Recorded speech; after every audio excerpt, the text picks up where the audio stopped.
नमस्कार मित्रों, हर वर्ष एक महामानव, एक बहुत बड़ी कद्दावर शख्सियत का हम जन्मदिन मनाते हैं और वो दिन होता है क्रिसमस का 25 दिसंबर। लेकिन उस दिन का महत्व ये है कि वह दिन एक भारतीय आत्मा, भारतीय महामानव का जन्मदिन भी होता है। मित्रों, ये महामानव, मेरा मुराद आप समझ गए होंगे, अटल बिहारी वाजपेयी जी। ये महामानव बिल्कुल विलक्षण और लीक से हटकर था। मैं इनके जीवन के बारे में लंबी चौड़ी गाथा नहीं बयान करूंगा, क्योंकि मुझे सौभाग्य मिला इनकी एक बायोग्राफर के तौर पर इनकी जीवनी लिखने का भी, और उसमें मैंने बहुत सारे अंतरंग संस्मरण इनसे जुड़े हुए, जिनका मैं गवाह रहा हूँ, उनका भी बयान किया। लेकिन आज मैं आपको थोड़ा सा पीछे ले चलता हूँ, वर्ष 1999 की ओर से 1999, और ये फरवरी के महीने की बात है।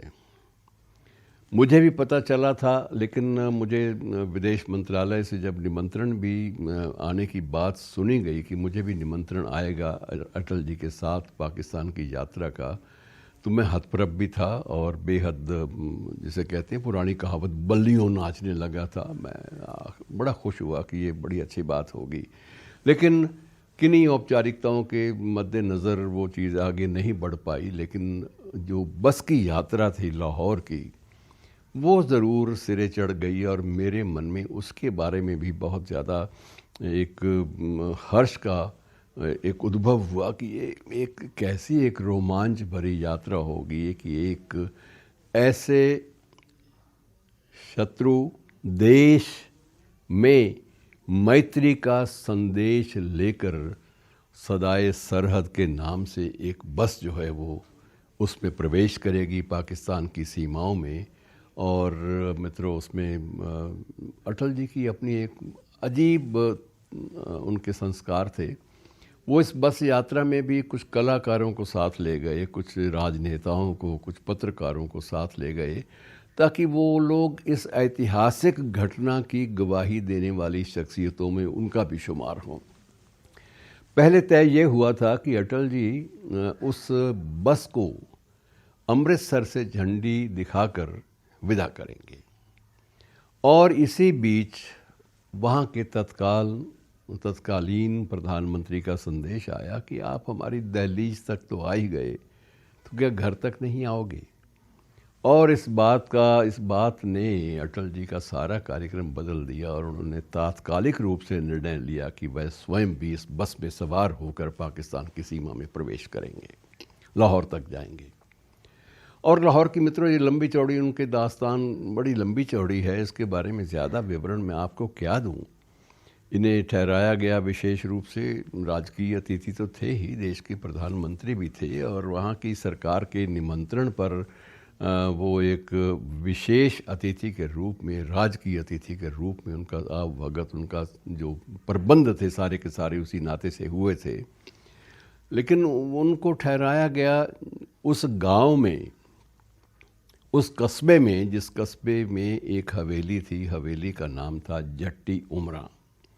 जट्टी उमरा मित्रों वह हवेली थी जो अमृतसर के एक गांव पर उसका नामकरण हुआ था, और वो इसलिए नामकरण हुआ था कि वहाँ के तत्कालीन प्रधानमंत्री जट्टी उमरा के ही रहने वाले थे। उनके सारे पूर्वजों की कब्रें भी उसी गांव में थीं, और वह इस बारे में बड़े भावुक और संवेदनशील निकले कि उन्होंने अपने घर का जो पता था वो भी जट्टी उमरा के नाम से दर्ज करवाया।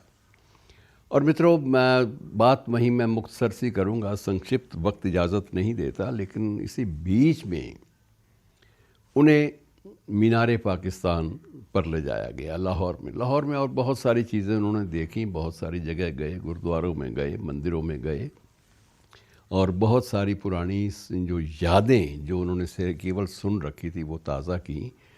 रावी का जल भी देखा, उसको भी प्रणाम किया, नमन किया।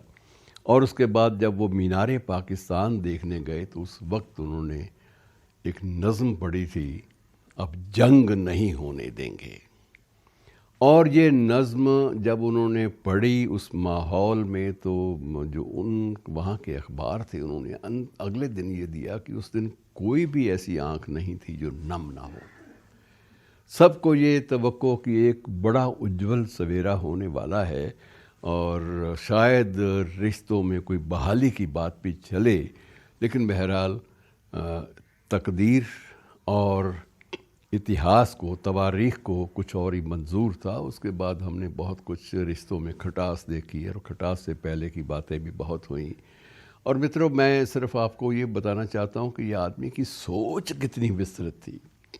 अब कोई भी राजनेता क्या ऐसी जुर्रत कर सकता है, ऐसा साहस दिखा सकता है कि बड़े साफ मन से शत्रु देश की सीमाओं में जाए, उनके एक बहुत बड़े नगर लाहौर की यात्रा करे और वहाँ अंतरंग भाव से लोगों से मिले।